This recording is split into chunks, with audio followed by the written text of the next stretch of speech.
वालेकुम। Lecture 94 start करते हैं कैफ 1 का, आज उर्दू वर्जन। होमवर्क में दिया था क्वेश्चन 9, कितने बच्चों ने अटेम्प्ट किया। अच्छा हाथ खड़े रखिएगा, अटेम्प्ट किया वाले। तुमने अटेम्प्ट ही नहीं किया यार, कुछ शर्म करो यार, कुछ शर्म करो थोड़ा सा। तुम लोग जो 3 4 5 हाथ खड़े करेंगे, अटेम्प्ट किया। और फिर पूरी बात सुनना, फिर हाथ नीचे करना, हाथ ऊपर करो। अटेम्प्ट किया और 50% या उससे ज्यादा सही था। अच्छा ठीक है, समझ ही नहीं आई, हमें सवाल की समझ नहीं आई। अच्छा ये क्वेश्चन मैंने डिस्कस कर दिया। वैसे दिल तो ये था कि मैं लाइव मेंबरशिप को डिस्कस करके एक और अहम पास पेपर आपको होमवर्क में दे दूंगी, वही नई चीज़ थी उसमें। लेकिन पहली क्लास थोड़ी लेट स्टार्ट हुई, जिस वजह से सिर्फ यही क्वेश्चन डिस्कस हो सका है। लेकिन कोई बात नहीं, ये क्वेश्चन डिस्कस किया और एक और होमवर्क में मैंने दे दिया। अल्लाह मालिक है, पता नहीं उसमें अब क्या होगा आपके साथ, लेकिन पासिंग मार्क्स आप ले लेंगे उसमें भी। ये टॉपिक आपका तैयार है जी। इसमें ना अब कुछ चीज़ें हैं, जैसे लाइव मेंबरशिप का कॉन्सेप्ट है आपको देना है, जैसे स्पेसिफिक फंड्स हैं। तो कोई अब चेंज इस चीज़ के अंदर नहीं आनी है। जो मैक्सिमम चेंज थी ना, वो ये सवाल है कि जिसमें ओपनिंग क्लोजिंग गिवन नहीं थे, लेजर एडजस्टमेंट से बनाने थे। आप ओपनिंग तो थे ही नहीं ना, ये पहला साल था। और क्लोजिंग भी आपने खुद हर एडजस्टमेंट से देख के निकालने थे। जैसे कल का सवाल आपने किया था इंश्योरेंस वाला, उसमें तो ओपनिंग भी निकाला था। तो ये मैक्सिमम चेंज है जो हो सकती है, इसको भी मैनेज करना सीख लेंगे। वरना वही तरतीब है, सवाल आया, फॉर्मेट बनाया, जिन वाला काम शुरू कर दिया, उन वाले अकाउंट्स बना के। ठीक है, तो टॉपिक तैयार है। अब कुछ चीजें, जैसे टॉपिक तो पहले दिन ही तैयार हो गया था, अब उसकी प्रैक्टिस कर रहे हैं, चीजें ऐड कर रहे हैं ताकि हम रिस्क को मैक्सिमम कवर कर लें, ताकि हम 70-80% मार्क्स इसमें भी इंश्योर कर लें। ये 70-80% मार्क्स मैं कहता हूं ना, हर टॉपिक में 70% मार्क्स तो लेने ही है। ये मेरे जैसे एवरेज स्टूडेंट के लिए कहता हूं। अच्छे बच्चे तो पूरे मार्क्स भी लेते हैं। यानी ये जो मैं कहता हूं ना कि जी टॉपिक तैयार है, 60-70% मार्क्स अब आप ले सकते हैं, इसका मतलब होता है कि इस क्लास में बैठा हुआ हर बच्चा इतने मार्क्स ले। मेरे जैसा लायक बच्चा भी ले सकता है। तो जो आप जैसे लायक बच्चे होंगे वो तो ज्यादा मार्क्स ले सकते हैं। तो ये 60-70% ये है ना, समझना कि ये मैक्सिमम है आपके लिए, ये मिनिमम है। आपने इतना तो लाजमी करना है। टर्म टेस्ट आ रहा है, अब जो टर्म टेस्ट 1 के अंदर कमियां थी ना, वो पूरी करनी है। इस दफा और एफर्ट करनी है, और एफर्ट से सवाल, जैसा सवाल मर्जी आए जी, हमने तो ये समझ के बैठना है कि आईकैप का पर्चा है, 6 महीने सेव होने हैं या नहीं होने। तो मैं सीरियसली सोच रहा हूं, क्योंकि एनपीओ पूरा ही हो गया है, तकरीबन पूरा हो ही जाना है। अब ये हफ्ता भी पढ़ रहे हैं, शायद सोमवार को भी एक आधा सवाल करें, मंगल को जाके जाना होना है टर्म टेस्ट, तब तक तो इसकी यखनी निकल चुकी होगी। तो ये भी ऐड करूंगा, कैश फ्लो भी होगा, ईपीएस भी होगा, IS8 भी होगा। ठीक है, ये पिछले टर्म टेस्ट में नहीं थे। अब मैं सीरियसली ये सोच रहा हूं कि पीपीई को शायद मैं एक्सक्लूड कर दूं, लेकिन इस शर्त पे करूंगा कि पासिंग मार्क्स फिर 60% रखेंगे सब, फिर 50% नहीं, फिर 60% लेंगे। अब फिर 4 टॉपिक्स में से अगर टर्म टेस्ट देना है तो फिर 50 नंबर के टर्म टेस्ट में से पास 30 वाला होगा। चलो 30 वाला पास होगा, 25 वाला नहीं, 25 वाला 30 से नहीं चलेगा, 25 वाले को भी फेल समझूंगा। इस पे अगर आते हो तो पीपीई साइड पे करते हैं, 4 टॉपिक्स को टेस्ट करेंगे। तैयार हो? चैलेंज कबूल है? 60% 100 नहीं, 50 मार्क्स का, 50 मार्क्स का, ताकि टाइम भी कम रहे और टॉपिक्स भी कम रहे, और होना ही 50 का है। ठीक है, इंशाल्लाह ये सभी 50 का ही लेंगे, क्योंकि टर्म टेस्ट अभी करीब ही हुआ है और टॉपिक्स कम है। ठीक है, मार्क्स डिस्ट्रीब्यूशन को छोड़ो, तुमने जो मर्जी डिस्ट्रीब्यूशन है मार्क्स की, तुमने उसके 60% लेना है। मैं 40 नंबर का टेस्ट बनाऊं, तुमने उसका 60% लेना है। मैं 50 का बनाऊं 60%, 60 का बनाऊं 60%। तुम्हें मसला क्या है? 100 का हो, 200 नंबर का पेपर हो, उससे मसला नहीं। हाँ, जितने एक सवाल के मार्क्स लगते हैं उतने हो, ताकि टाइम डिस्ट्रीब्यूशन। अच्छा, तुम्हें लगता है मैं तो फ्रॉड लगाता हूं तुम लोगों को, हैं यही कहना चाहते हो? अच्छा चलो शुरू करें सवाल। ठीक है, तो चलें जी। आपकी क्लास में थोड़ा सा मुझे अब ये हुआ है कि आप चैलेंज एक्सेप्ट कर रहे हैं, तो फिर मैं 4 टॉपिक्स पे टर्म टेस्ट को रोकता हूं और 50 नंबर पे रोकता हूं। ठीक है, मार्क्स डिस्ट्रीब्यूशन इंशाल्लाह सही होगी। मैं 1-1 मिनट एक्स्ट्रा रखूंगा, और बताओ, यानी जितने मार्क्स बनेंगे ना, मैं उससे 1-1 मिनट हर सवाल का एक्स्ट्रा रख दूंगा। और बताओ, ठीक है। रीडिंग टाइम भी तुम लोग राइटिंग में लगा देते हो, इस दफा रीडिंग टाइम को ऐसे यूज करना है जैसे मॉक में और फिर आईके के पेपर में यूज करना है। कैसे? आपको अगर 50 नंबर का पर्चा है तो लेट्स से मैंने 10 मिनट रीडिंग टाइम के रख दिए, आपने वो 10 मिनट वाकई में सिर्फ रीडिंग करनी है। जैसे आईकैप आपको नहीं लिखने देता, थोड़ा प्रैक्टिस करें ना, पर्चे नजदीक आ गए।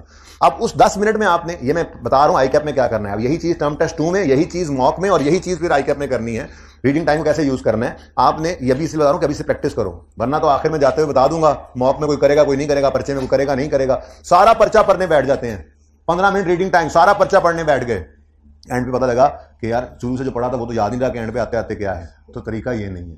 तरीका ये है, पर्चा सामने आते ही सबसे पहले रिक्वायरमेंट्स पढ़ो। आपको तो ऐसे पता है कि 4 टॉपिक्स हैं, लेकिन पर्चा पूरा होगा तो फिर तो सारी किताब होती है। तो सबसे पहले रिक्वायरमेंट हर सवाल की पढ़ो। ईपीएस का सवाल है जी, IS8 का सवाल है जी, एनपीओ का है जी, कैश फ्लो है जी। अच्छा ये 5 टॉपिक्स हैं, चलो जी ये उठाओ हार्ड डिस्क से, रैम में रख लो। और अब सबसे पहले अपना सबसे अच्छा टॉपिक पकड़ो, कैश फ्लो बड़ा जबरदस्त है। मैं मिसाल दे रहा हूं, वैसे तो मेरा दिल ये है कि एमसीक्यूज पहले कर लो, जो आसान एमसीक्यूज हैं। देखो 10 नंबर के एमसीक्यूज हैं, तो उनमें से 5-6 नंबर के ऐसे जरूर होंगे जो बिल्कुल स्ट्रेट फॉरवर्ड आपको समझ आ जाएंगे। तो आप उनको पर्चे के ऊपर छोटे नुक्ता लगा लो, नहीं टिक लगाना, नुक्ता लगा लो, ये ए सही है, बी सही है, सी सही है। अब 5 मिनट में आपने जो एमसीक्यू समझ आते थे वो कर लिए, जो 2-3 जरा टफ लगे उनको पढ़ा, कोई 1-2 टफ होते हैं बहुत, पढ़ा नहीं समझ आया, चलो यार इसको जरा पेंडिंग कर देते हैं, ये सवाल पे आऊंगा। अब 10 एमसीक्यू है मिसाल के तौर पे, 10 तो नहीं होते, चलो 10 है, ठीक है, 2-2 नंबर वाले डाल के ना, तो 7 10 है, 10 एमसीक्यूज हैं, आपने 6-7 को कर लिया प्लान, 2-3 टफ लगे उनको छोड़ दिया, जब एमसीक्यू सवाल पे आओगे उसको देख लोगे।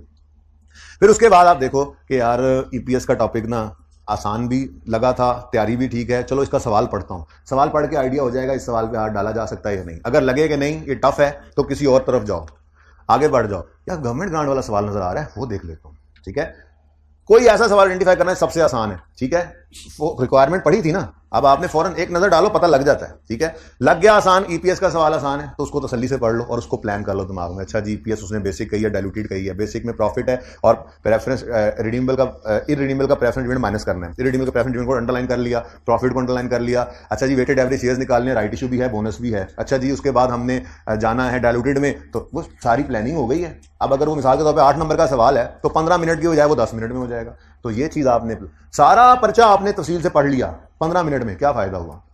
उन 15 मिनट में आपने एमसीक्यूज और एक आधा सवाल छोटा प्लान कर लिया, तो उसका फायदा यह होगा कि पहले पर्चा राइटिंग शुरू करते ही पहले 15 से 20 मिनट में आप 15 से 20 नंबर ले चुके होंगे, और ये वो कॉन्फिडेंस होगा जो आपको फिर लेता चला जाएगा एंड तक, ठीक है।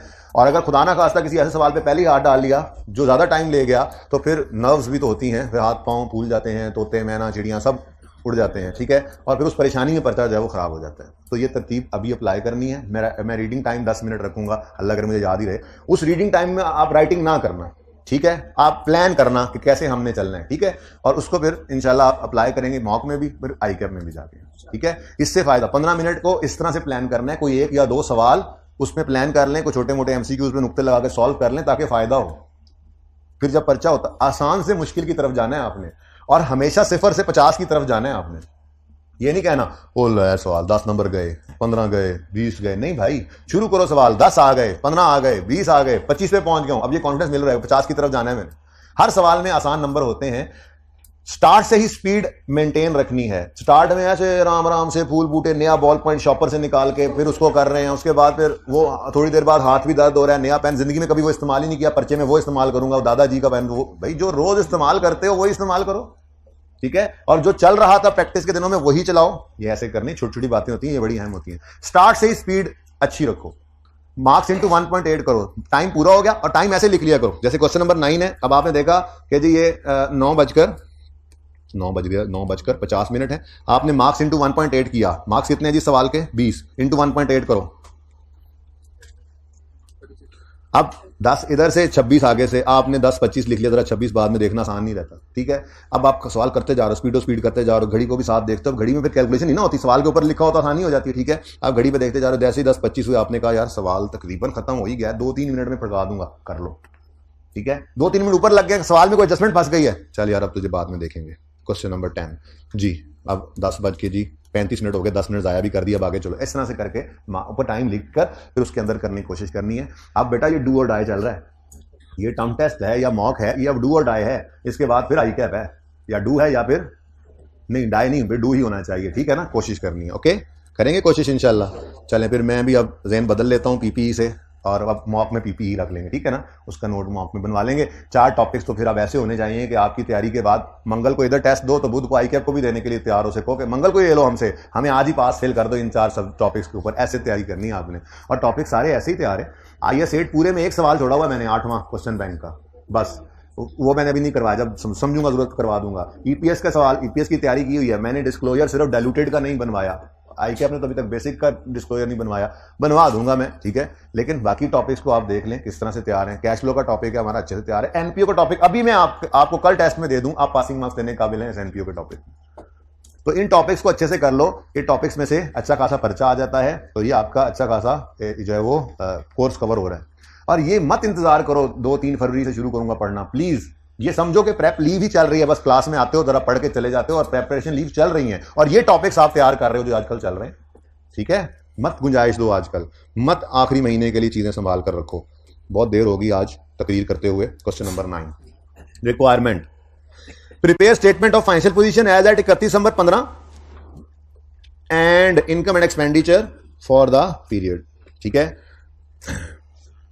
जैसे ही इनकम एक्सपेंडिचर का पता चला, आमिर भाई बैठे बैठे जरा चेंज करके दिखाएं, जैसे ही इनकम एक्सपेंडिचर का पता चला तो उधर ही रखिएगा, तो हमने फॉर्मेट बना लिया सिंपल, इनकम्स और एक्सपेंसेस में CU club income expenditure for the year 15 incomes expenses दूसरे सफे पे आए।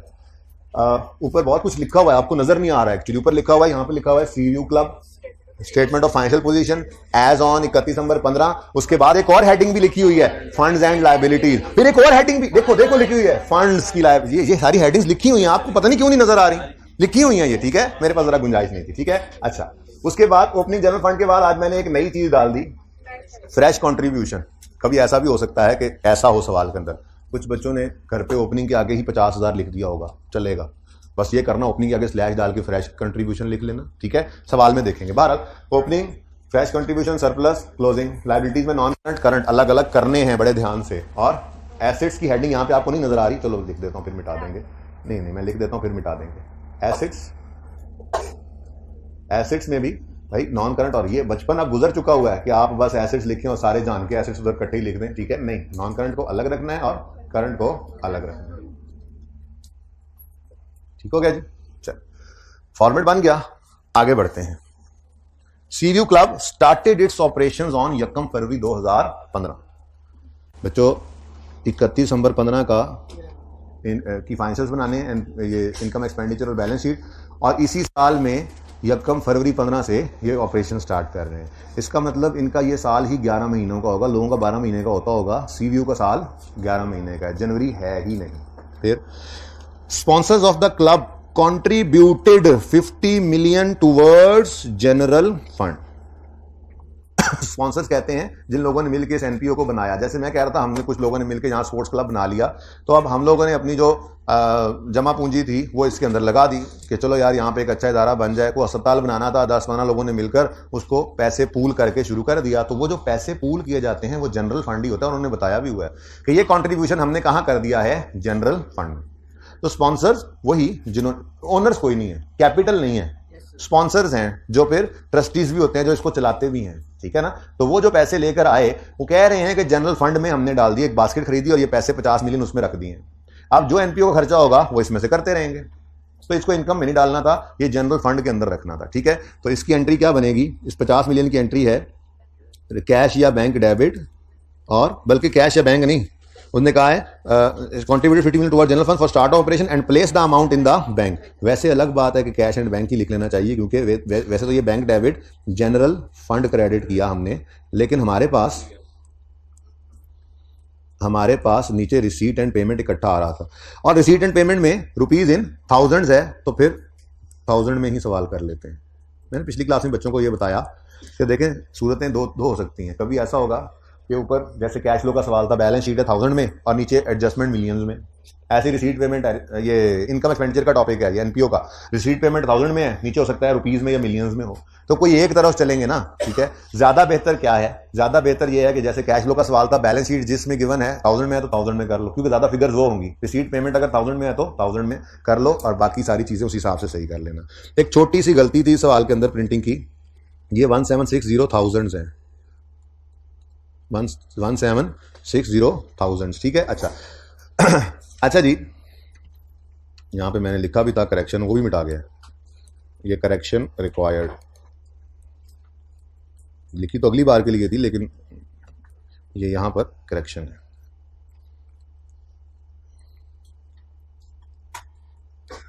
ठीक है, अच्छा चलें छोड़ें, वो तो मैंने अपने लिए लिखा। तो ये 1760 की फिगर जो है 1760,000 है। ओके, अच्छा चलिए शुरू करते हैं।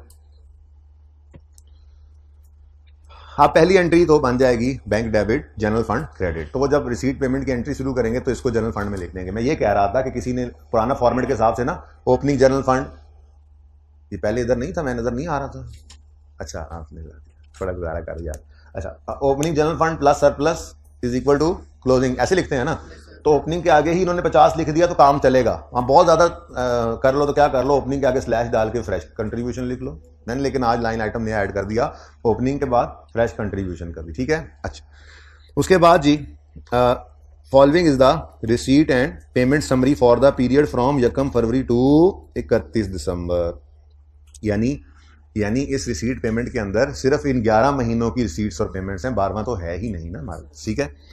अच्छा, अब आज डिफरेंट हो गया सवाल, क्योंकि आज रिसीट पेमेंट के बाद कोई ओपनिंग क्लोजिंग गिवन नहीं है, ठीक है। अब दो तरीके हैं, या तो उसी तरह से रिसीट पेमेंट का पकड़ लो और हर चीज़ को लेजर में लेकर जाओ, फिर किसी का लेजर बनना था नहीं बनना था वो समझ में आए बाद में, तो उससे बेहतर क्या है, उससे बेहतर ये है कि हम एडजस्टमेंट पढ़ेंगे। एडजस्टमेंट पढ़ के रिसीट पेमेंट में जो फिगर हिट होगी, लाइक ट्रायल बैलेंस जैसे इंट्रो में करते थे, उसको उठा लेंगे, बाकी एंड पे देखेंगे अगर को बच गया तो एंड पे उसको भी लिख लेंगे। वैसे बचना कोई नहीं आज के सवाल में, ठीक है, ये नहीं बचते। तो कुछ इस तरह से बात हो रही है। पॉइंट 1 में सब्सक्रिप्शन की बात हो रही है, पॉइंट 2 में सेल ऑफ बेवरेजेस, पॉइंट 3 में परचेज ऑफ बेवरेजेस। तो ये तो हो गया ना कंट्रीब्यूशन, स्पॉन्सर कंट्रीब्यूशन तो वैसे ही ऊपर पड़ा हुआ है, ठीक है। उसके बाद ज्वाइनिंग फी भी वहीं पर लिखी हुई है और सब्सक्रिप्शन भी। क्या होती है फर्क बता देता हूँ। Sale of beverages point number, ये भी 1 में ही था ना, पॉइंट नंबर 2, और परचेज ऑफ बेवरेजेस इस तरफ आ रहा है, वो पॉइंट नंबर 3 में है, ठीक है। ऐसे ही अगले पॉइंट में सैलरीज हैं, फिर रेंट है, तो सैलरीज पे पॉइंट 4 लग रहा है। ऐसे ही जब आएंगे ना यहाँ पे पॉइंट 4 सैलरीज और पॉइंट 5 रेंट, फिर आगे कुछ 6 में कोई प्लॉट ऑफ लैंड के एडवांस की बात कर रहा है गालिबन, ठीक है। तो नंबर 6 इसके साथ रिलेट कर रहा है। ये फिगर्स पढ़ते जाएंगे तो नजर भी आ रही होंगे, सवाल पढ़ते, इसलिए कहा सवाल पढ़ के सवाल करना शुरू करते हैं, सवाल पढ़ते हुए पता लग जाएगा कि ये चीज़ें वहाँ हिट हो रही हैं, ठीक है। उसके बाद पॉइंट नंबर 7 है, यूटिलिटीज़ के साथ हिट हो रहा, तो यूटिलिटीज़ ये पढ़ी है पॉइंट नंबर 7, ठीक है। पॉइंट 8 में इंश्योरेंस है, इंश्योरेंस भी ऊपर पड़ी हुई है, पॉइंट नंबर 8 आ गया। पॉइंट 9 में रिपेयर एंड मेंटेनेंस है, पॉइंट 9 में रिपेयर मेंटेनेंस है, तो ये रिपेयर मेंटेनेंस पड़ा है। पॉइंट 9 जब पढ़ेंगे तो उसमें से इसको उठा लेंगे। और पॉइंट 10 में फर्नीचर, फिक्सचर्स और वैन की डेप्रीसिएशन की डिटेल बताई है और डेट ऑफ एडिशन बताई है। तो फिक्सचर्स को, फर्नीचर को, ये फिक्स एसेट भी आज खरीद रहे हैं, इनको हमने पहले रिकॉर्ड कर लेना है एज एन एडिशन और फिर उनकी डेप्रीसिएशन करनी है। तो पॉइंट 10 में हम ये वैन और फिक्सचर्स को देख रहे हैं। ये आप घर पे देखेंगे, मैंने नहीं करवाई है जिसमें, इतनी आसान बात क्या करवानी, ठीक है। अब सवाल शुरू करते हैं। तो सबसे पहले जो हमें कहानी नजर आई है वो ये है, sponsors of the club contributed 50 million towards general fund. तो ये double entry already bank debit हुआ पड़ा है, इसको कर लेते हैं पहले, फिर आगे सवाल बढ़ाते हैं, ठीक है। तो एंट्री बनी रिसीट पेमेंट 50, ओपनिंग कोई नहीं आ रहा, ओपनिंग कोई नहीं आ रहा, क्यों, पहला साल है, ठीक है। तो 1 फरवरी को ये पैसे आए, एंट्री बनी रिसीट पेमेंट डेबिट। अच्छा, ओपनिंग जनरल फंड आप 0 कर लो, कोई बात नहीं, ये 50,000 यहाँ पर लिख लो आप, 50,000 से फ्रेश कंट्रीब्यूशन क्रेडिट, 1000 में, रुपीज इन 1000 ऊपर लिखा हुआ है, ये नजर नहीं आ रहा, मैं दोबारा लिख देता हूँ, रुपीज इन 1000, ठीक है जी। ये देखो नजर आया, ये लिखा हुआ है, ये इधर लिखा हुआ था ना, उधर जगह नहीं, ठीक है। तो रुपीज इन 1000, सारा सवाल मैंने पहले डिसाइड कर लिया कि हमने किस में करना है, 1000 में। कोई मिलियन होगा उसको भी 1000 में कर लेंगे अब, और कोई वैसे दे देगा सीधा जैसे नीचे लिखा हुआ है, तब भी हम उसको 1000 में ही करेंगे, क्योंकि ज्यादा फिगर्स हमें यहीं से 1000 वाली मिलनी है, ठीक हो गया जी। नेक्स्ट है जी ज्वाइनिंग फी और फिर सब्सक्रिप्शन इनकम। इसको छोड़ो, एडजस्टमेंट पढ़ते हैं, एडजस्टमेंट 1 पे आए। Joining fee for award of membership is 50 रुपए, 1000 नहीं, क्योंकि 1000 में सवाल करने हम, ठीक है ना। ये ज्वाइनिंग फी क्या होती है पहलवान, ज्वाइनिंग फी क्या होती है, जब जिम शिम में जाओ दाखला लेने तो एक बार वो पहली बार पैसे ले लेते हैं, ठीक है। एडमिशन फी, ज्वाइनिंग फी, जो भी कहें, ठीक है। ये वंस होती है और ये वापस नहीं होती है, और इसके अगेंस्ट बस मेंबरशिप दी जाती है। और फिर उसके बाद सब्सक्रिप्शन वगैरह होती है, जो मंथली भी हो सकती है, क्वार्टरली भी हो सकती है, एनुअली भी हो सकती है, सेमी एनुअली भी हो सकती है, एडवांस में भी हो सकती है, एरियर में भी हो सकती है, वो रूटीन है, ठीक है। अब वो कहता है जी joining fee for award of membership is 50। बचपन में एक बात बताई थी, आखिरी लाइन में बैठे हुए भाई, बचपन में एक बात बताई थी, आप आ जाए हो काफी दिनों बाद, हाँ रोज आते हो, अच्छा जगह बदल ली आपने, किधर बैठते थे पहले, अच्छा चलो ठीक है। तो मेरा सारा केमिस्ट्री सारी खराब हो गई। अच्छा जी, मैंने आपको बताया था कि इनकम हम कब रिकॉर्ड करते हैं, जब अर्न कर पैसे आ जाए, नहीं अक्रूवल बेसिस काउंटिंग करते, आप कैश बेसिस फिर रहे हो बेटा, अभी तक वो पैसे आ गए तो कैश बेसिस काउंटिंग है। हम इनकम तब रिकॉर्ड करते हैं जब उसे अर्न कर लें, गुड्स हैं तो डिलीवर कर दें, सर्विसेज हैं तो रेंडर कर दें, पैसे आए ना आए हम रेवेन्यू रिकॉर्ड कर लेते थे। खैर यहाँ पैसे आ गए हैं, बट मेरा मकसद कहने का, यहाँ बात रिवाइज करने का ये था, मेरा सवाल ये था कि ज्वाइनिंग फी क्या किस लिए है, फॉर अवार्ड ऑफ मेंबरशिप। तो ये किस दिन इनकम बन जाएगी, जिस दिन केड़ी सर्विस, जिस दिन मेंबरशिप दे देंगे, यानी जो बंदा मेंबर बन गया उसने ये 50,000 दिया, ये उस दिन इनकम बन गया, ठीक है। लेकिन सब्सक्रिप्शन एक ऐसी चीज होगी जो सर्विसेज के अगेंस्ट हमने मतलब पैसे रिसीव कर लिए और उसके अगेंस्ट हमें सर्विसेज देनी होती हैं। अब सर्विसेज एक ऐसी चीज है जो शॉपर में डाल के नहीं पकड़ा दी जाती पहले दिन, ये पकड़ो 1 साल की सर्विसेज ले जाओ, ठीक है, ऐसे नहीं होता, बल्कि सर्विसेज वक्त गुजरने के साथ साथ आहिस्ता आहिस्ता प्रोवाइड की जाती हैं, ठीक है ना। अब ज्वाइनिंग फी जब मेंबरशिप अवार्ड होती है तो उस पर 50,000 है, आगे कहता है, और एनुअल सब्सक्रिप्शन जो है वो 24,000 है, एनुअल सब्सक्रिप्शन 24,000 है।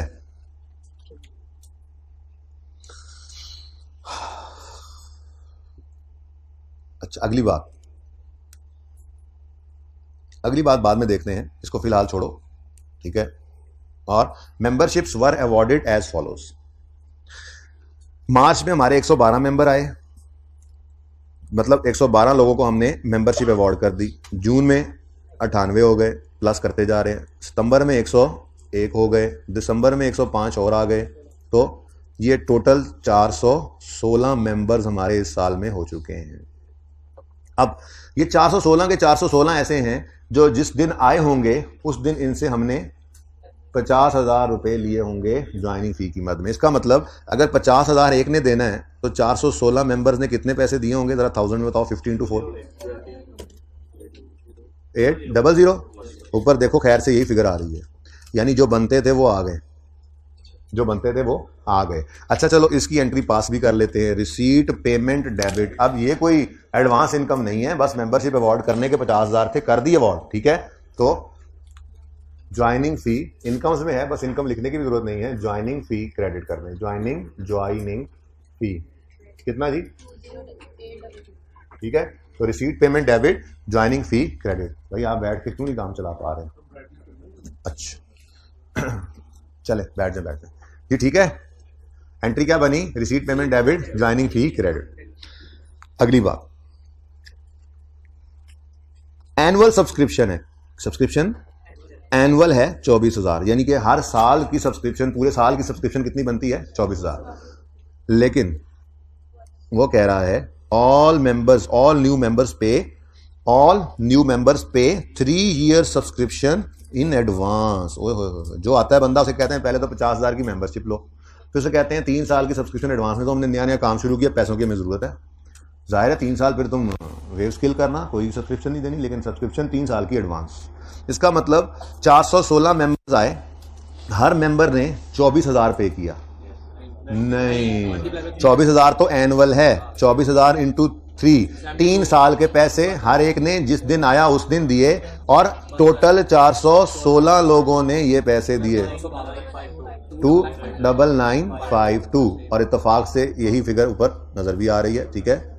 ये ठीक है, एक को डबल एंट्री करते हुए टिक करेंगे, बात समझ आ गई। अब इसकी डबल एंट्री भी कर लो, ये सब्सक्रिप्शन है, तो सब्सक्रिप्शन का हम लेजर ओपन कर लेते हैं। सब्सक्रिप्शन के लेजर में ना कोई ओपनिंग में रिसीवेबल है ना कोई एडवांस है, क्योंकि यकम फरवरी को तो काम शुरू कर रहे हैं, ठीक है।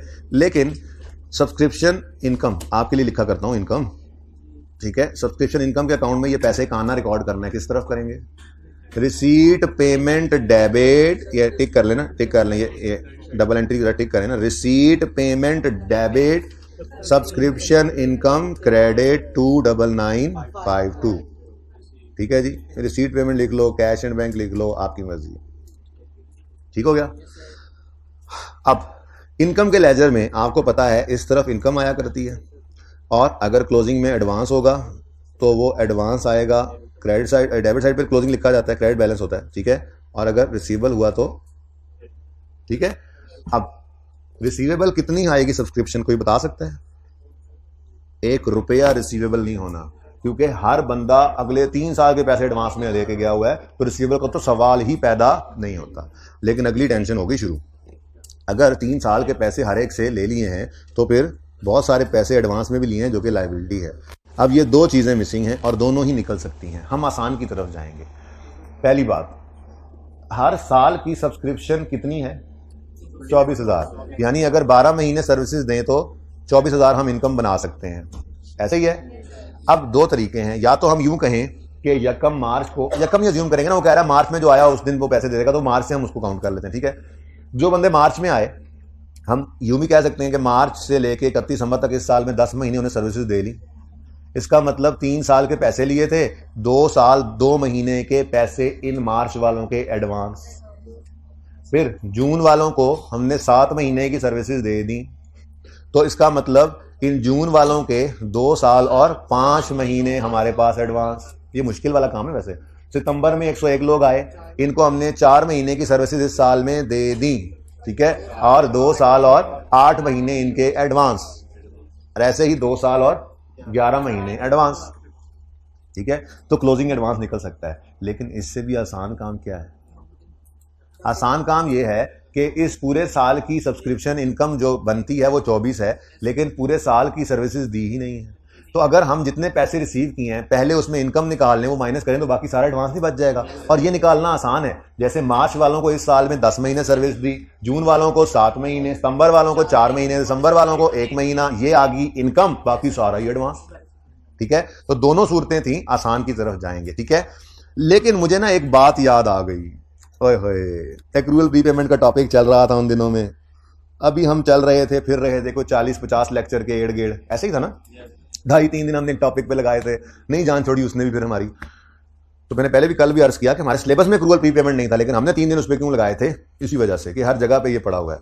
अच्छा, मैंने एक जुमला लिखवाया था, मुझे अच्छी तरह याद है, आपको याद है या नहीं ये मेरा मसला नहीं है। मुझे बस ये मसला याद है कि मैंने वो अपनी कॉपी पे लिखा नहीं था, मेरी कॉपी मेरे रजिस्टर पे लिखा हुआ नहीं है, इस वजह से थोड़ा सा मसला है, मैं सबूत के तौर पे। लेकिन इंशाल्लाह मुझे आप लोगों में पूरा एतमाद है कि आप लोग मान जरूर लेंगे। याद होगा आपको, इंटरेस्ट की एक्रूवल पढ़ रहे थे ना, तो हमने स्टेप्स लिखे थे। मैंने कहा था सबसे पहले ओपनिंग लिखेंगे, फिर कैश लिखेंगे, फिर क्लोजिंग कैलकुलेट करेंगे और बैलेंसिंग एक्सपेंस।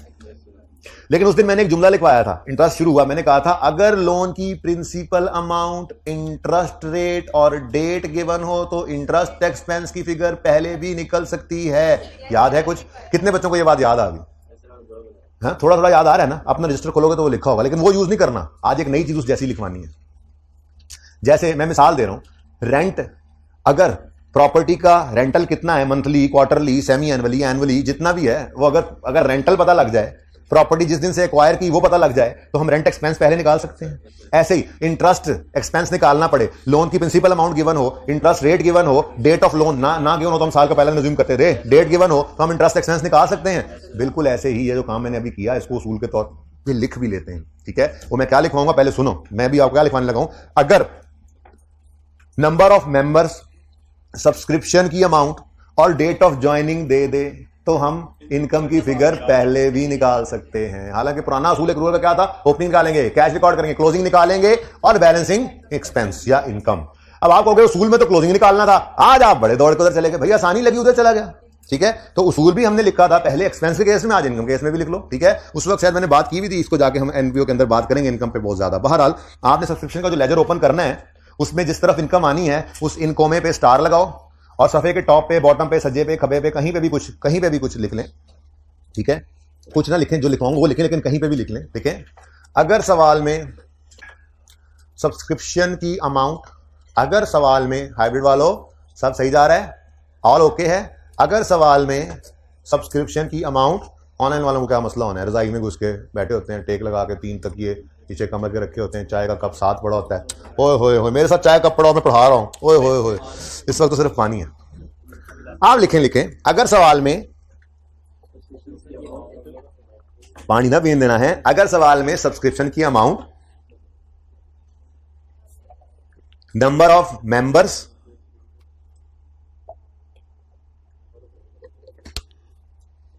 और डेट ऑफ ज्वाइनिंग दे दे। जिन्होंने आंखें बंद करके लिखा होगा, मतलब सुना होगा, उनको तो नहीं पता लगा मैंने पानी पिया है ना। अगर सवाल में सब्सक्रिप्शन की अमाउंट, नंबर ऑफ मेंबर्स और ज्वाइनिंग डेट बता दे तो हम इनकम पहले भी, तो हम सब्सक्रिप्शन इनकम की फिगर पहले भी निकाल सकते हैं। तो हम सब्सक्रिप्शन इनकम की फिगर पहले भी निकाल सकते हैं, क्योंकि इनकम के लिए यही चीजें चाहिए होती है ना। तो हम सब्सक्रिप्शन इनकम की फिगर पहले भी निकाल सकते हैं, ठीक है बच्चों। तो मेरे ख्याल में यही आसान काम है। तो 2.1 में मैं सब्सक्रिप्शन इनकम निकाल लेता हूं। अब किन्ने आए जी फरवरी मार्च विच, किन्ने आए जी? सबसे ज्यादा बंदे मार्च में ही आए थे, नया नया क्लब ओपन हुआ। अब इनकम निकाल रहे हैं, इनकम तो पूरे साल की इनकम है 24, लेकिन हमने इनको इस साल में सिर्फ 11 महीने, 10 महीने, मार्च से दिसंबर तक ये सर्विस दे ली।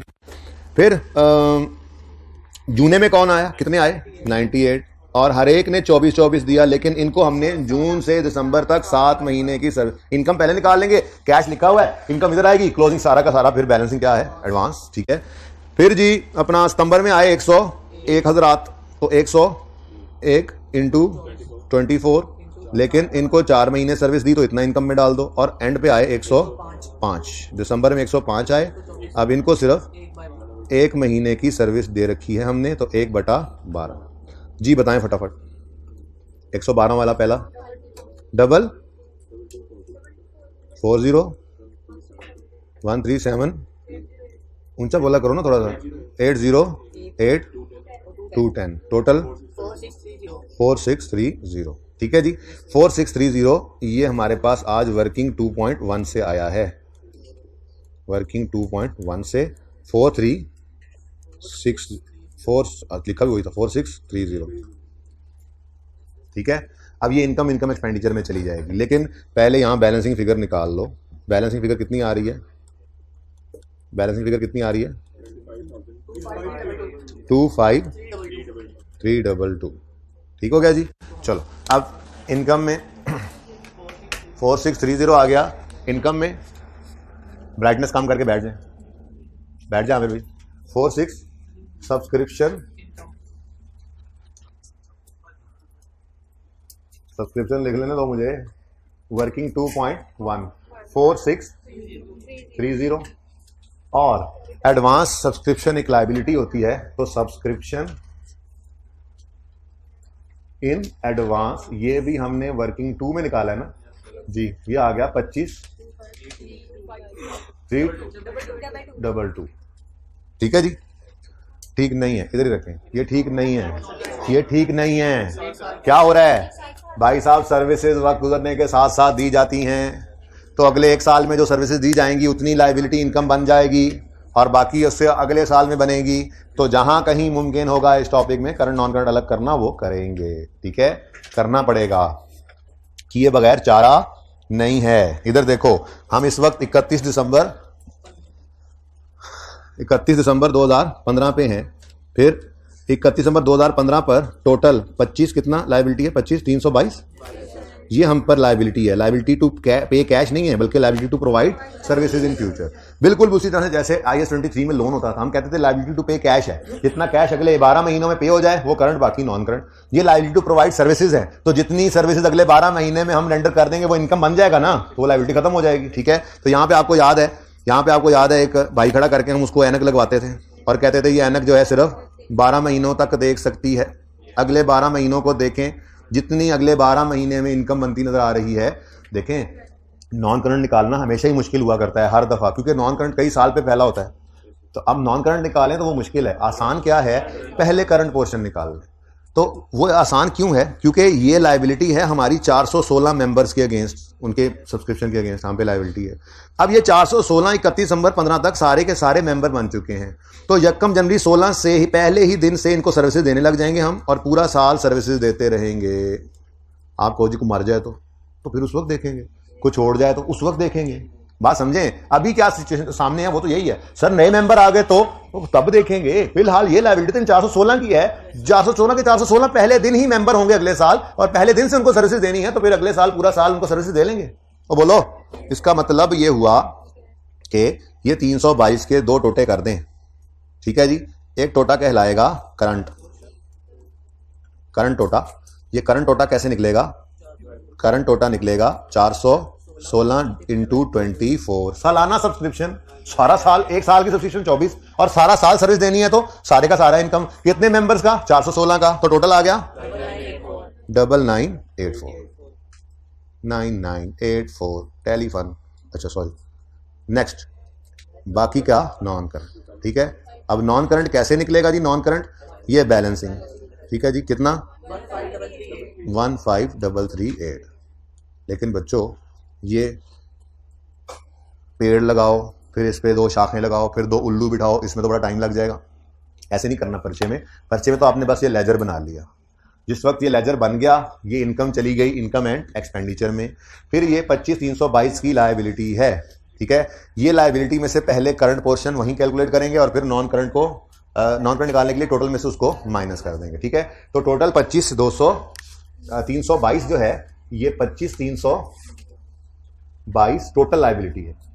लेकिन मसला क्या है, आमिर भाई बैठ जाएं, मसला, अच्छा बैठेंगे, वेट, मसला ये कहां से आया, वर्किंग टू से। मसला ये है कि इसमें कुछ करंट भी है कुछ नॉन करंट भी, तो पर्चे की तरतीब वो नहीं, ये है, ठीक है। पर्चे में यहां पे हम लिखेंगे सब्सक्रिप्शन, बस करंट पोर्शन लिखने की जरूरत ही नहीं, बस लिखो सब्सक्रिप्शन इन एडवांस। अब करंट में लिखी हुई है तो ये करंट ही हुई ना, सब्सक्रिप्शन इन एडवांस। और यहां पे आपने लिखा 416 इंटू 24, ठीक है। तो कितना आया 9984। अब अगर 9984 करंट है तो टोटल में से इस 9984 को माइनस कर दो तो बाकी आ जाएगा 15338 और ये नॉन करंट है। इन दोनों का टोटल आज भी 25 322 ही है। ये सारे का सारा हम पे लायबिलिटी है, बस कुछ करंट और कुछ नॉन करंट। लेकिन ये सवाल फिर भी करें कि इसमें एडजस्टमेंट भी ऐसी हैं जो मुख्तलिफ सवालों में आती रहती हैं, ठीक है ना। ये तो यहाँ पे इकट्ठी कर दी ना उसने। अब आगे ये होता है कि किसी सवाल में जैसी एक आ गई, किसी में दो आ गई, इसलिए ये सवाल करवाया जा रहा है। ये जी अभी तक की कार्रवाई ये है, ठीक हो गया।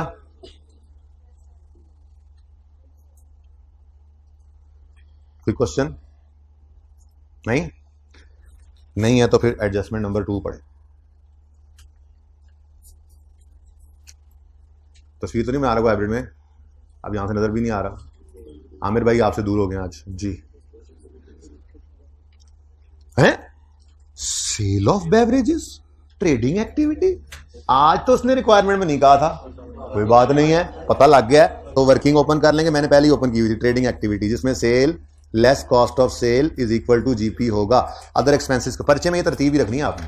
ट्रेडिंग एक्टिविटी सवाल पढ़ते पता लग जाएगा। वर्किंग वन आप ये ओपन करोगे तो sale less cost of sale GP, 2 लाइनें नीचे आते खाली छोड़ देना, कोई और डायरेक्टली एट्रीब्यूटेबल खर्चा इधर वाला ना आ जाए। जैसे कल था salaries wages club house income expenditure में सैलरीज एंड वेजेस कैंटीन वो इधर आ गई थी। ऐसे ही यहां पर कुछ स्पेसिफिक खर्चा भी हो सकता है, नहीं होगा तो ठीक है, होगा तो अलग लिख देंगे। ओके चलिए जी, ट्रेडिंग एक्टिविटी हो रही है। अब वो कहता है पॉइंट 2 में ट्रेडिंग एक्टिविटी है the joining all sale of beverages are build in the first week of next month.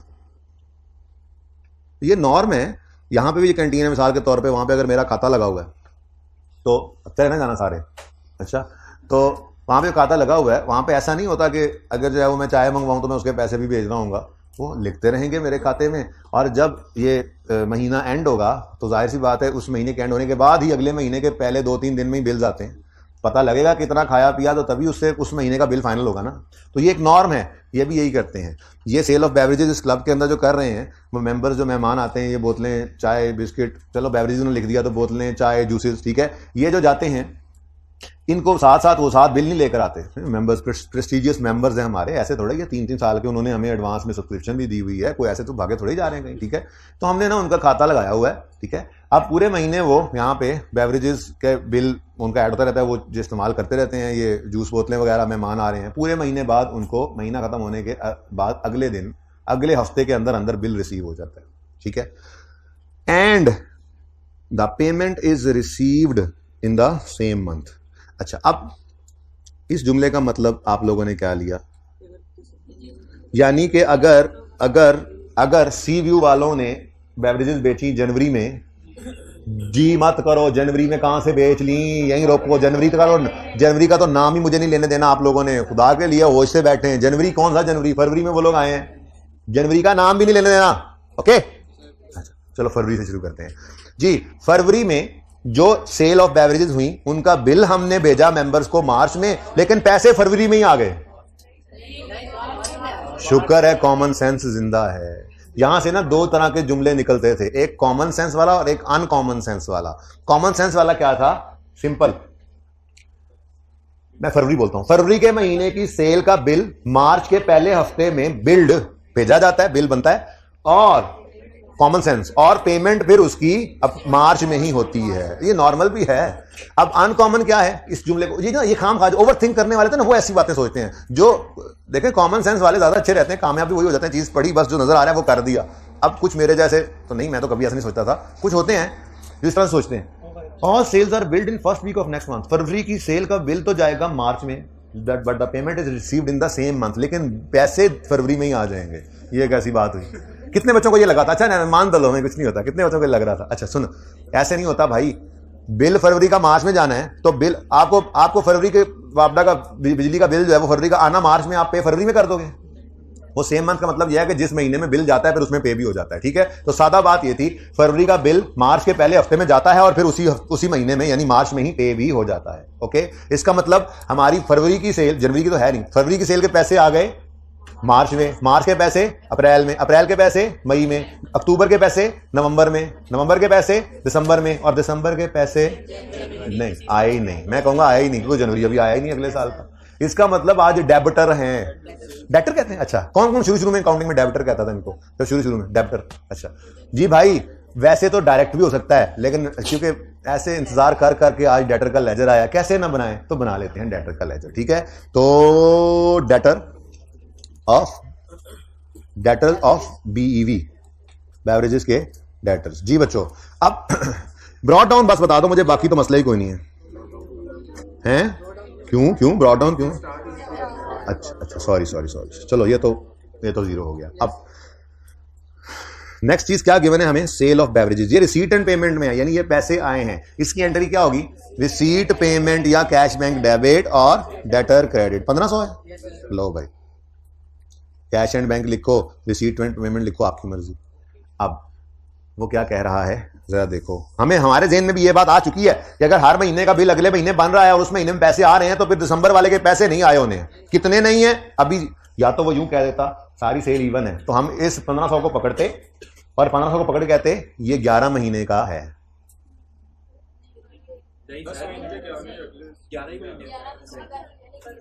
10 महीनों का है। ये बेस बना रहा हूं आगे पूरे सवाल की। भाई सुनो, एक महीना तो इनका था ही नहीं, जनवरी का तो मामला ही कोई नहीं ना। अब रह गए 11 महीने, हर महीने का बिल अगले महीने में आता है, तो दिसंबर का आया नहीं तो वो चला गया आगे। इसका मतलब ये कितने महीनों के पैसे आए हैं? 10 के। अगर खुदा ना खास्ता अगली लाइन जो आपने घर पढ़ ली है वो ना लिखी होती तो फिर हम क्या कहते? ये 1500 डिवाइडेड बाय 10, ये पर मंथ बनता है इतना। वैसे बनता भी इतना ही है, इत्तेफाक से उन्होंने भी वो नहीं रखी थी, खैर छोड़े। तो हम इसको डिवाइड बाय 10 करते, एक महीने की सेल जो निकल आती तो उसको हम कहते क्लोजिंग में एक महीने की क्या है? रिसीवेबल। लेकिन उसने खुद ही बता दिया, उसने हमें इस टेंशन में नहीं डाला। और वो क्या कहने लगा? पहली बात शुरू से all sale of beverages are build in the first week of next month and the payment is received in the same month. Sale of beverages during December 15 amounting to 150। ऐसे जैसे अनाउंसमेंट हो रही होती है एयरपोर्ट पे आ गए।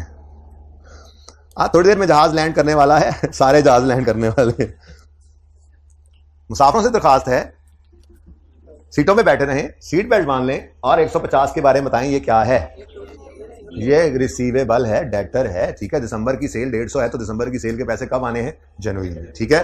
तो अब तो लेजर बना हुआ है, डबल एंट्री क्या करनी? लेजर में जाकर लिख देते हैं क्लोजिंग 150 और बैलेंसिंग आज क्या आएगा? Blue balancing blue sales 16। अब ये सेल कहां जाएगी?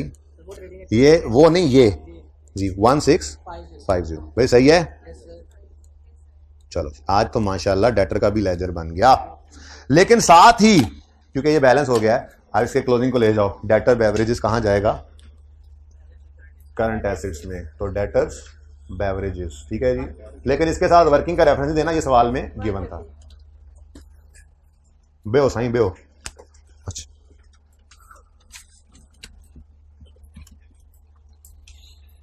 है सिंधी मानू है कुछ सिंधी? यार मुझे बड़ी प्यारी जुबान है। अच्छा जी, मैं गया हूँ, बताऊंगा फिर मिलने आना मुझे, कहाँ गया था बताऊंगा। अब ना आना सर, ये कह रहे अब ना आना सर। अच्छा जी, शुरू करें जी आगे। भुट्टो से नहीं मुलाकात हो सकी, हालांकि कहते तो हैं भी।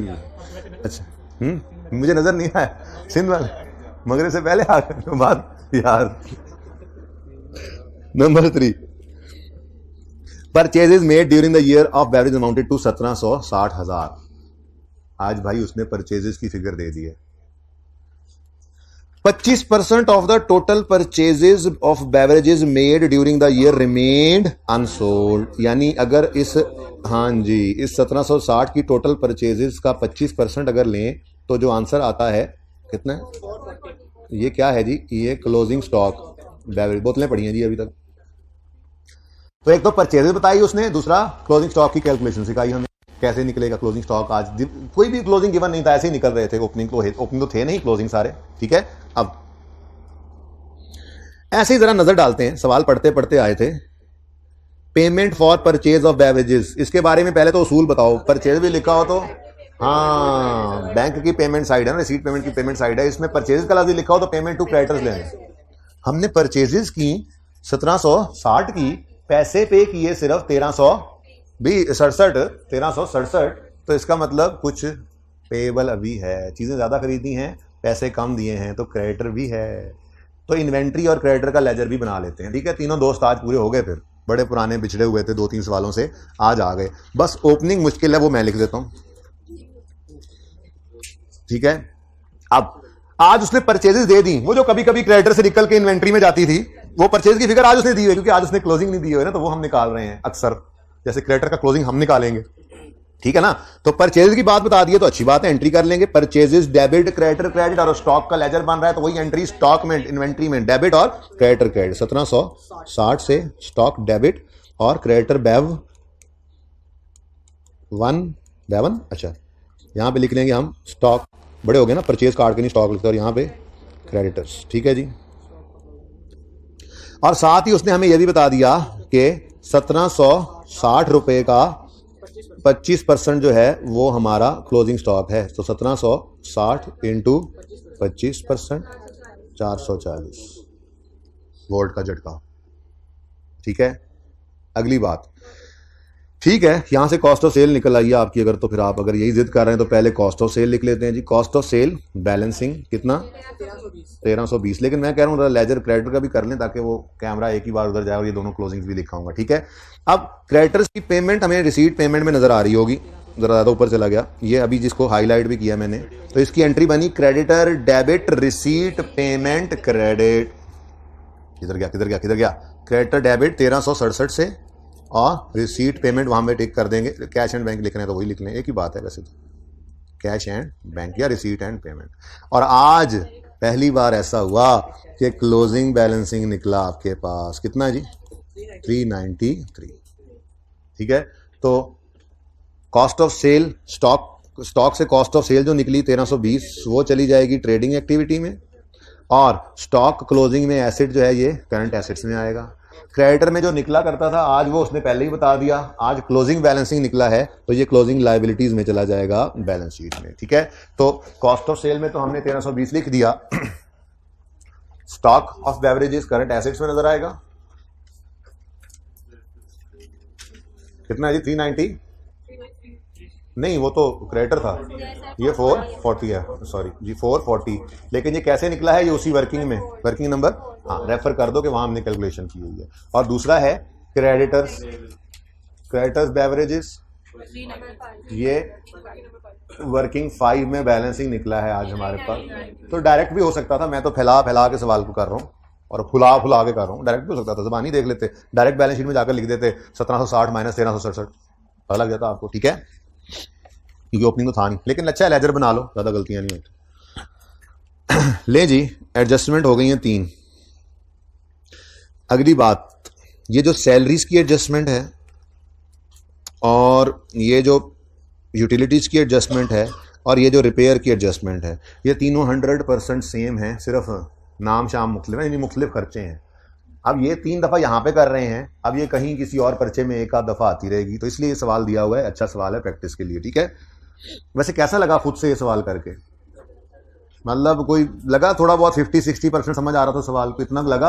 हाँ, इनकम एक्सपेंडिचर का तो कॉन्सेप्ट था सिर्फ 0.1 के अंदर ही, चलो नई चीज़ थी, जरा सब्सक्रिप्शन था, उसके अलावा तो एक्रूअल प्री पेमेंट्स ही चल रहे हैं, नॉर्मल सी चीज़ें थी, बाकी थोड़ी कॉमन सेंस थी और काफ़ी कॉमन सेंस थी। अच्छा चलें जी, पॉइंट 4 पढ़ते हैं। Salaries are paid on the first day of next month, होता भी ऐसे ही है एरियर में, यानी कि जनवरी की सैलरी इस साल में उन्होंने दी होगी फरवरी में। हाँ, एक ही बोला सिर्फ फौरन कि जनवरी की सैलरी कहाँ से आई, जनवरी तो है ही नहीं, महीने ही 11 हैं इनके साल में, तो फिर फरवरी की सैलरी तो होगी, फरवरी की सैलरी मार्च में, मार्च की अप्रैल में, अप्रैल की मई में, नवंबर की दिसंबर में, और दिसंबर की नहीं पे हुई होगी, पेएबल होगी, ठीक है। अब यहां तक बात होती तो फिर तो खैर थी। बहरहाल सैलरीज को तो जरा पकड़ो, ये सैलरीज हैं, ठीक है जी, 1,000 रुपये की सैलरीज हैं। अगर सिर्फ इतनी बात हो, ज़रा थोड़ी देर के लिए आगे ना पढ़ें, समझें कि बस इतनी सी बात ही है, तो सैलरी एक्सपेंस का हम लेजर बनाते हैं। अभी नोट ना करना, ये सही नहीं है, सही वाला नहीं है, अच्छा सही वाला थोड़ी देर में बनाते हैं। सैलरी एक्सपेंस का लेजर बनाते हैं, ब्रॉड डाउन में कोई पेएबल नहीं है। फिर हम कहते हैं कि 1,000 पे हुआ है तो सैलरी एक्सपेंस डेबिट और कैश एंड बैंक क्रेडिट। और फिर क्लोजिंग में हम कहते हैं कि जी ये तो 12 महीने की सैलरी पे हुई पड़ी है। नहीं 12 तो थे ही नहीं, 11 की पे हुई पड़ी है। 11 की पे नहीं हुई है क्योंकि हर महीने की सैलरी अगले महीने में। अभी तो कह रहा था दिसंबर की सैलरी पे नहीं हुई, मैं कह रहा हूं आगे एडजस्टमेंट ना होती तो क्या होता, ठीक है ना। हम क्या कहते हैं, ये 1,000 रुपए 10 महीने की सैलरी है, ये 1,000 रुपए 10 महीने की सैलरी है। हमें 1 महीने की निकालनी है तो डिवाइड बाय 10 इंटू 1 करते हैं और हम कहते हैं जी ये 100 आया है। और बाकी एक्सपेंस की फिगर बैलेंसिंग जो आती है वो कितनी आती, अब ये बनाना नहीं है, गलत है, ओके, क्योंकि एक एडजस्टमेंट है। तो एक्सपेंस बैलेंसिंग निकलना था 1100, ठीक है, ये नॉर्मल एडजस्टमेंट। अब थोड़ी सी एबनॉर्मेलिटी डाली इसमें, और इसने क्या कहा, अमाउंट ऑफ सैलरीज इंक्लूड। ये मैंने सेम क्यों कहा, ये सभी ऐसे हैं, utilities include, repair maintenance include. तो जब भी इंक्लूड वाली एडजस्टमेंट आएगी ना, एक ट्रीटमेंट सिखा रहा हूं, हमेशा वैसे ही कर लेंगे। उसमें हम एक दरख्त बनाएंगे, उस पर 2 शाखें लगाएंगे, एक एक उल्लू बिठाएंगे और फिर बोलेंगे हर शाख पे उल्लू बैठा है, अंजामे गुलिस्तान क्या होगा, ऐसे करेंगे ना, ऐसे ही करेंगे। देखो सैलरीज जो 1,000 रुपए गिवन है, ये सारी की सारी सैलरी एक्सपेंस में नहीं जा सकती, थोड़ी गड़बड़ है, ठीक है। इसलिए ये जो हमने यहां लिखा है ये फिर शायद गलत कर दिया हमने, सारा ये सैलरी एक्सपेंस था ही नहीं। इस वजह से शायद ये क्लोजिंग भी सही नहीं निकला हमारा, क्योंकि इसी को यूज करके हमने क्लोजिंग निकाला है, और फिर शायद इसी वजह से एक्सपेंस भी सही नहीं निकला, ठीक है। थोड़ी सी एडजस्टमेंट आ गई ना, पहले सिंपल और अब तिलों वाली, पहले सादा थी अब तिलों वाली। क्या है जी, कहते हैं the amount of salaries includes an advance amounting to 10,000, advance amounting to 10,000 paid to an employee on 1 December, हमारे साल में पे किया है द एडवांस। अच्छा अगली बात छोड़ो, अगर एम्प्लॉय को एडवांस दें तो ये हमारा एक्सपेंस है या एसेट है? भाई एडवांस है, राइट टू रिसीव। अब दोनों बातें हो सकती हैं, कभी हम उससे पैसे ही वापस ले लें, लाइक लोन उसको दे दिया, और कभी उसे कहें अगले 2 महीने काम करते रहो, पैसे नहीं देंगे, सर्विसेज ले ले। इसको जगा देना भाई को, ठीक है। हिम्मत कर यार, थोड़ी सी अहम एडजस्टमेंट है, बहुत ज़्यादा फिर टेस्ट होनी है। जैसे क्वालिटी एंटरप्राइजेज वाली एडजस्टमेंट एक बार हमने कब के पहले दिन कर ली थी, दूसरे दिन फिर उसके बाद उनको यूज़ करते रहे। अच्छा तो क्या कह रहा था मैं, हाँ ये एडवांस टू एम्प्लॉय जो है ये सैलरी एक्सपेंस नहीं है, अभी एडवांस दिया है। हाँ ये राइट टू रिसीव, कैश भी हो सकता है और सर्विसेज भी हो सकती है, दोनों सूरतों में ये एक एसेट है, फिलहाल एसेट है। एडवांस सैलरी दी है, एडवांस अगेंस्ट सैलरी दिया है, लोन टाइप चीज है। अभी ये पैसे खर्चा हमारा हुआ नहीं है, ये सर्विसेज हमने ली नहीं है, तो ये एक्सपेंस बनता ही नहीं है, ठीक है। और आगे वो क्या कह रहा है, the advance is repayable on 1 फरवरी 16, तो ये वापस कर देगा एडवांस 1 फरवरी 16 पे, यानी कि पैसे के अगेंस्ट इसने सर्विसेज नहीं देनी बल्कि पैसे ही वापस कर देनी है। दोनों सूरतों में ये 10 रुपए जो हैं ये हमारा सैलरी एक्सपेंस नहीं है, आज ये हमारा एसेट है, right to receive cash in future है, ठीक है। तो अच्छा पिछली क्लास के बाद ना एक बच्चा आया, मजे की बात बताऊं, कहने लगा सर ये इसने लिखा हुआ है एडवांस इज रीपेएबल ऑन 1 फरवरी, यानी कि वो 1 फरवरी को उसे फिर एडवांस देगा, नहीं भाई, रीपेएबल का मतलब है ये एडवांस जो एम्प्लॉय ने लिया है ये हमें वापस करना है 1 फरवरी को। मैंने कहा कोई इधर भी ना सोच लेना क्लास के बाद फिर कोई लड़का लड़के लेकर आ जाए और कहे नहीं जी ऐसे नहीं, ठीक है। तो बहरहाल क्या है जी, ये 1,000 जो है, ये 1,000 जो है इसमें 10 क्या है, एडवांस। 10 क्या है जी, एडवांस। तो एक शाख पे हमने बिठाया एडवांस वाला उल्लू, इसकी एंट्री बताएं, एडवांस टू एम्प्लॉय डेबिट और कैश एंड बैंक क्रेडिट 10 से, ठीक है। ये एसेट है, एक्सपेंस नहीं है। बाकी बैलेंसिंग कितना बचा, ये 990 हमारा एक्सपेंस है, इसकी एंट्री खुले दिल से करो, सैलरी एक्सपेंस डेबिट और कैश एंड बैंक या रिसीट एंड पेमेंट क्रेडिट 990। ये बात समझ आई है। अब ये दोनों एंट्रीज अलग अलग पास कर दो, ठीक है। 10 की एंट्री डायरेक्ट पास करो, लेकिन ना यहां पर अब ये 10 है, ये 10 इस तरह से ना तोड़कर मैं लिख लेता हूं, सॉरी 1000 जो है इसमें से 10 और 990। अब पहले जब 10 की एंट्री करूंगा तो इसको टिक कर दूंगा, 990 की इसको टिक कर दूंगा। टोटल में रिसीट पेमेंट 1000 से क्रेडिट होना था, वो हो गया है, वो सही हुआ है, बस डेबिट अलग अलग जगहों पे कर रहे हैं हम। इसलिए मैंने कहा कि दरख्त लगाओ, 2 शाखें बनाओ, उल्लू बिठाओ, ठीक है। तो 10 रुपए की एंट्री, 10 रुपए advance to employees, current asset है, 2-3 महीने बाद कह रहे हैं वापस कर देगा, तो advance to employee, advance to employee, current asset है, वापस आने हैं पैसे, ठीक है।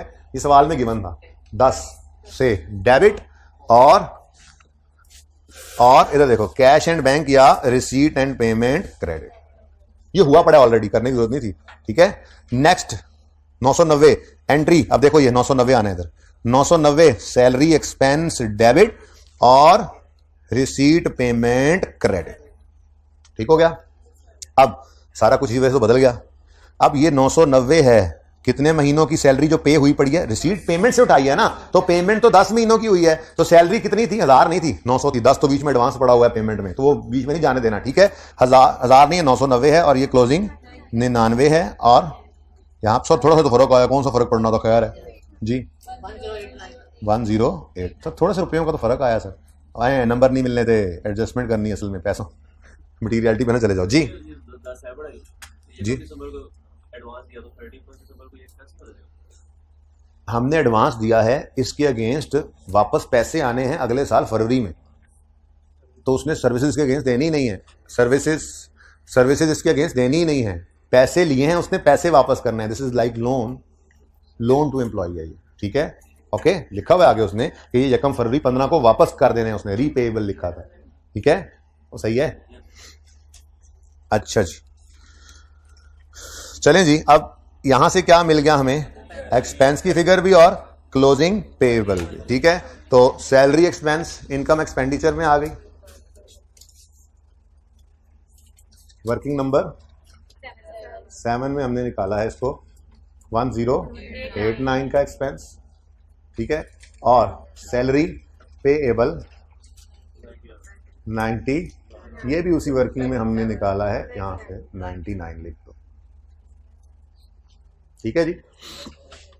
अच्छा जी, अब इसके करने के बाद ना, ये अगर किसी ने पिक्चर लेनी है तो इस एडजस्टमेंट की अलग से, ये दरख्त, 2 शाखें, एक उल्लू, और ये ट्रीटमेंट, इसको अलग से एंटर करना, इसको अलग से एंटर करना, ऐसे ही रखना। कुछ लोग ऐसे करते हैं, इस एडवांस को यहां पे डाल देते हैं, आंसर तो ठीक आ जाता है, लेकिन फिर कॉन्सेप्चुअली बात पकड़ में नहीं आती है, फिर वो बस शॉर्टकट के चक्कर में कॉन्सेप्ट नहीं बन पाता, तो कोई मसला नहीं है, इतना टाइम नहीं लगता। ये ना दरख्त बनाते हैं ना पर्चे में सिर्फ देखना कि आपको नजर आ रहा होगा रिसीट पेमेंट में 1000, और नीचे लिखा होगा इसमें 10 जो है वो सैलरी नहीं है, आप कहोगे जी क्या है, वो कहेगा एडवांस है, आप कहोगे रुको 1 मिनट, फिर 10 की एंट्री कर लोगे, बाकी 990 को डायरेक्ट लेजर में लिख लोगे, ऐसे करना है पर्चे में, ठीक है, डन जी। अब बाकियों को देख लो, बिल्कुल वैसे ही हैं जैसे, पिक्चर लेनी बाद में, अब बाद में। Number 7, payment of utilities include a security deposit paid to utility companies, वापडा का मीटर लगवाया, एक डिपॉजिट लेते हैं वो जमा करवा दिया, क्या ये एक्सपेंस है, क्या ये बिजली का बिल कहेंगे, अभी नहीं, ये हमेशा के लिए एडवांस में है, जब तक मीटर वापडा वालों को वापस नहीं करोगे, ये उन्होंने वापस नहीं करना, तो वो मीटर कहाँ वापस करते हैं, वो अगले बंदे के पास, अगले बंदे के पास चीजें चली जाती हैं, ठीक है ना, घर बेचा, साथ उसके पैसे भी ऐड करके बेच लिए। तो बहरहाल आप अगर खुद भी रखें ये मीटर, 50 साल इस घर में बैठ रहे हैं, मीटर लगा रहेगा, डिपॉजिट पड़ा रहेगा, ये कभी भी एक्सपेंस नहीं है, तो एसेट है, बात समझे हो। अब यूटिलिटीज तो एक्सपेंस को कहते हैं, यानी कि बिजली का, गैस का, पानी का बिल वगैरह, ये तो एक्सपेंस है, लेकिन इस फिगर के अंदर भी एक उल्लू बैठा है, वो उल्लू एक्सपेंस नहीं है। अगर सारे यूटिलिटी का कितना है, 570 है, ये सारे 570 की अगर आपने एंट्री कर दी यूटिलिटी एक्सपेंस डेबिट, तो गड़बड़ हो जानी है। अब भी यहां पर भी क्या होगा, यहां पर कितना, 20 जो है वो सिक्योरिटी डिपॉजिट है, यानी एसेट, और बाकी 550 क्या है, यूटिलिटी एक्सपेंस, बिल्कुल सेम है, जल्दी करते हैं आप इसको। 570 टोटल है, इसमें से सिक्योरिटी डिपॉजिट कितना है जी, 20, ये 20 की एंट्री बनेगी सिक्योरिटी डिपॉजिट डेबिट, ये पर्चे में करनी नहीं, आपको समझाने के लिए कर रहा हूं, पर्चे में डायरेक्ट करेंगे पास, और कैश एंड बैंक क्रेडिट 20 से, और बाकी बैलेंसिंग 550 बनता है, ठीक है ना, 550 ये बैलेंसिंग है, ठीक है। इसकी एंट्री होगी utility expense debit, cash and bank या रिसीट एंड पेमेंट क्रेडिट। अब ये एंट्रीज कर लेते हैं फटाफट। सिक्योरिटी डिपॉजिट खामोश हो, यूटिलिटी कंपनी को दिया हुआ सिक्योरिटी डिपॉजिट है, ये नॉन करंट एसेट होता है, करंट में नहीं लिखना है इसको, ठीक है। अच्छा, मैं तो अब ये बना नहीं रहा, आप पीपीई इकट्ठे लिख लेना, या आपके 2 एसेट्स हैं, कौन कौन सा, फिक्सचर्स हैं, वैन है, पीपीई भी लिख सकते हो इनके लिए, ठीक है। और ये क्या है जी, सिक्योरिटी डिपॉजिट, तो ये एंट्री मैंने करने आया हूं, सिक्योरिटी डिपॉजिट 20 रुपए से डेबिट और रिसीट पेमेंट 20 रुपए से क्रेडिट। सेम, बिल्कुल 100% सेम एडजस्टमेंट है, करवानी भी नहीं चाहिए थी दोबारा। तीसरे आप जबानी करवाऊंगा रिपेयर वाला। अच्छा, अब दूसरे की एंट्री का तो जरा रिवीजन हो जाती है ना। दूसरे की एंट्री करो जी, ब्रॉड डाउन कोई नहीं है, दूसरे की एंट्री आ गई 550 से utility expense debit, receipt payment या कैश एंड बैंक क्रेडिट। यहां तक तो कोई मसला नहीं था। अब आगे क्या कहता है? कहता है utility bills are paid on 7th day of, वही बात सेम जी। जनवरी का बिल फरवरी में पे करेंगे, हाँ जनवरी है ही नहीं, चलो शुक्र है अब ये तो पक्का हुआ। तो फरवरी का बिल मार्च में, मार्च का अप्रैल में, नवंबर का दिसंबर में, और दिसंबर का पेबल। एक महीने का बिल क्या होगा? पेबल। अब ये 550 कितने महीनों की पेमेंट है? 10 की ना। तो फिर क्लोजिंग अज्यूम करेंगे, सवाल की खामोशी केस में अज्यूम करना पड़ेगा कि हर साल हर महीने का बिल, यूटिलिटी हो सकता है ऐसा वाटर बिल हो वो हर महीने सेम आता हो, ठीक है ना। तो यूटिलिटी बिल जो है वो क्लोजिंग में पेबल है। कैसे निकालेंगे जी? 550 है 10 महीनों का, हमें चाहिए 1 महीने का, 55 आ जाएगा, और ब्लू ब्लू ब्लू एक्सपेंस आ जाएगा। अब मैं लिखने नहीं जा रहा वहां पे, ठीक है ना। ये 605 का एक्सपेंस इनकम एक्सपेंडिचर में चला जाएगा, और ये closing payable liabilities, current liabilities में नजर आ जाएगा। 1 महीने बाद तो पे हो जाना है, ठीक है। कोई मसला? ये लो जी, एडजस्टमेंट नंबर 7 है, ये कौन सी है? 8, वट एवर। अच्छा ऐसे तो पालो लड़ाई।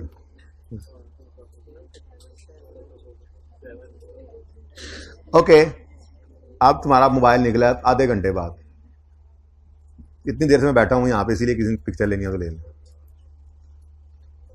अब ठीक, अच्छा इधर।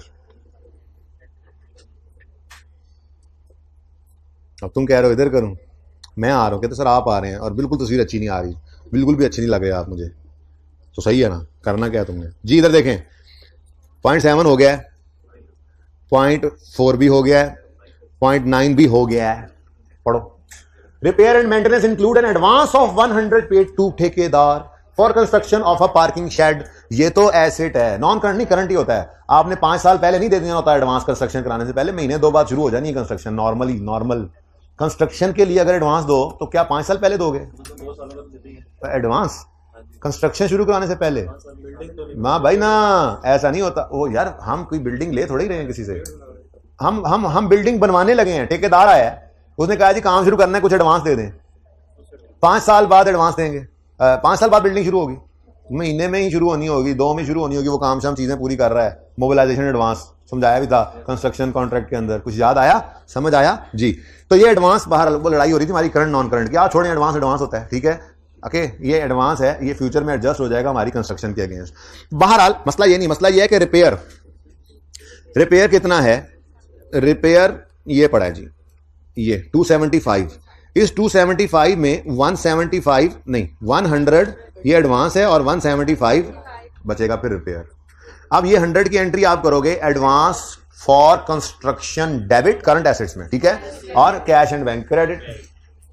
दूसरी एंट्री आप करोगे 175 का, आप लेजर बना लोगे रिपेयर एक्सपेंस का। एंट्री करोगे रिपेयर एक्सपेंस डेबिट 175 से, और कैश एंड बैंक क्रेडिट। अब अगर यहां भी खामोश होता तो हम अज्यूम यही करते हैं कि 10 महीने का बराबर बराबर ही होगा इवनली, लेकिन नॉर्मली ऐसा होता नहीं है ना, ठीक है। इसलिए उसने अगली बात पे खुद बताई कि repair bills amounting to 7,000 were outstanding at the year end, closing payable है 7,000 आउटस्टैंडिंग, ठीक है। तो क्लोजिंग पेएबल के एडजस्टमेंट से एक्सपेंस निकलना था इनकम एक्सपेंडिचर में, क्लोजिंग पेएबल बैलेंस शीट में करंट लायबिलिटीज। आसान के मुश्किल? इतना आसान के बच्चे सो रहे हैं। चले, अच्छा जी, ये भी टिक हो गया, ये भी टिक हो गया, ये भी टिक हो गया, ये भी टिक हो चुका है, ठीक है। अच्छा, अब रह क्या गया? ये एडजस्टमेंट भला अब आपको मैं बताऊं, कितनी शर्म आएगी आपको। आपने 2 लेजर ओपन करने हैं, बुक वैल्यू पे बना लो, बुक वैल्यू पे बना लो एसेट अकाउंट। पहली एंट्री करोगे furniture debit cash and bank credit, दूसरी एंट्री करोगे van debit cash and bank credit.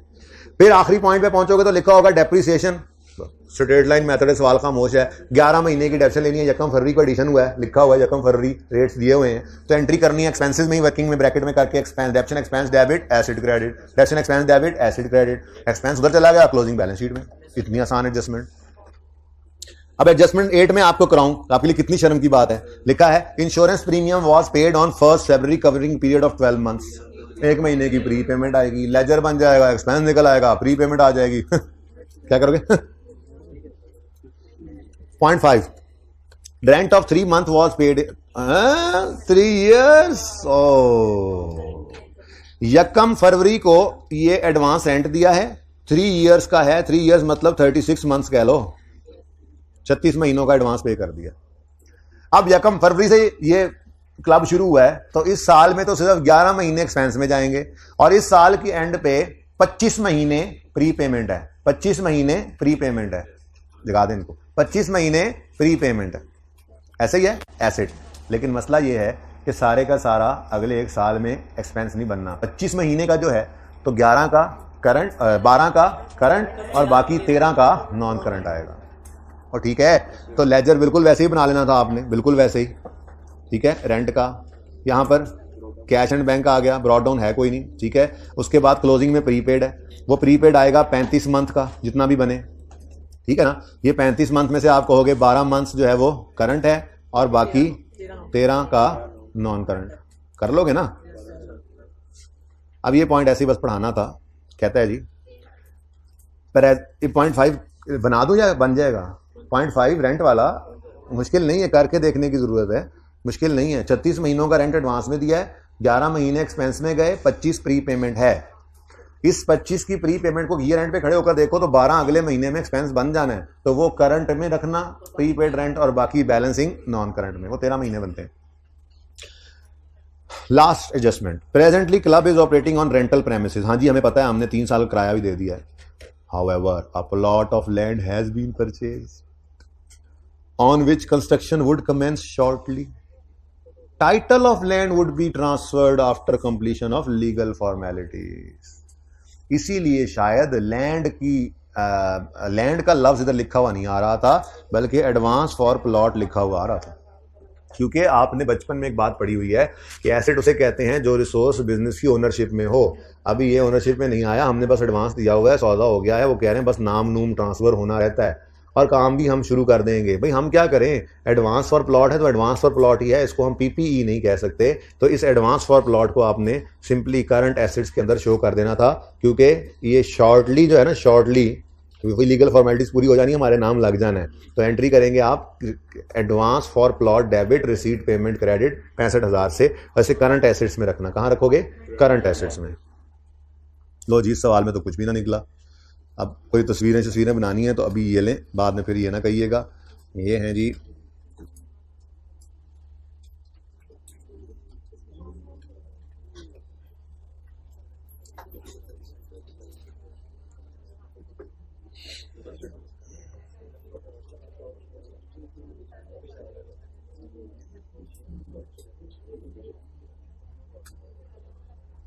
इधर रखना है, सॉरी यूं बताओ ना, यूं रखना है।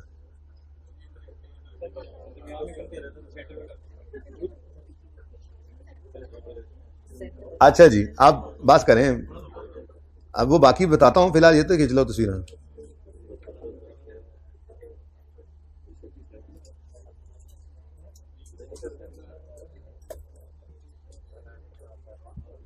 लैंडमेंट खराब हो गई तुम्हारी, लैंडमेंट ले जाएं तुम्हें फिर वर्कशॉप है, वर्कशॉप।